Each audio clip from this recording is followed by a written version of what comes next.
Nasubukan nyo na ba ang may scam ng taxi? Mga OFW, turista at mga kababayang Pinoy?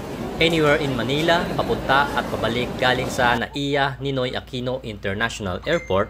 Kung hindi pa, edi wow!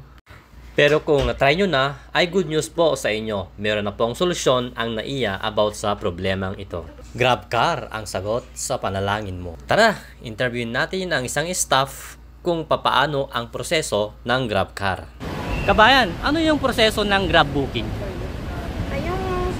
About po sa pag-process natin sa pag-book ng Grab is kailangan po natin ng exact location, tapos pangalan, tapos cellphone number, local number or international number po. Tapos about naman po dito is binibigyan po namin ng pambil. Okay po. Nandito na po yung plate number para mabilis po ma-identify po yung sasakyan. Tapos nandito na din po kung magkano po yung babayaran. So it means po nakafix na po siya kung magkano po yung ilagay dito is ito na lang po yung babayaran. Unless na lang po kung dadaan tayo ng skyway. Okay. So additional na lang po yung tatanungin na lang natin si driver kung magkano po yung babayaran natin. Tapos yung about naman po dito sa booking ID po is napakahalaga po na ito. Bakit? Kasi in case po na may maiwanan tayong gamit po, cellphone, wallet, is mabilis po natin malocate si driver. So ito po is itatago natin to or may picture na natin para kahit mawala man po siya is meron tayong copy. Okay, maraming salamat po. Napaka-informative ng Grab po. Salamat. At ayun na nga, napakabilis. Within 15 minutes, dumating na po ang aming Grab car na susundo sa amin. At eto na po yung tinabook naming taxi. Plate number 6110, si Kuya. Tinawagan po yan ng Grab para sa amin. At in-interview na rin namin si Kuya hinggil dito. Kabayan, kailan pa nagsimula ang Grab dito sa Pilipinas? 2017, sir.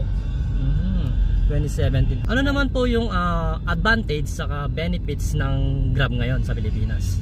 Ang advantage sa mga passenger, hindi na sila mahihirapan lumabas ng bahay pag kailangan nila ng sasakyan.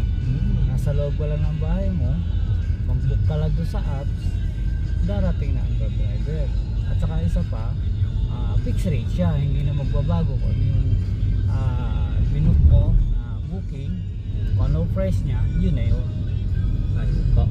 Maraming salamat po. Ito po ay makakatulong po sa mga kapwa nating OFW na galing po ng saan mang sulok ng mundo. Maraming po salamat. I think ang pangalan niyo po is Kuya Agbayani, tama po ba? Bayani po. Bayani po. Ayun. Pinakilala po kayo sa amin ng mga staff ng mga Grab po. Maraming salamat din po. Maraming salamat po sa servisyo niyo, sir. Thank you po. Okay. Kabayan, pag uwi mo, mag-Grab ka na rin ba?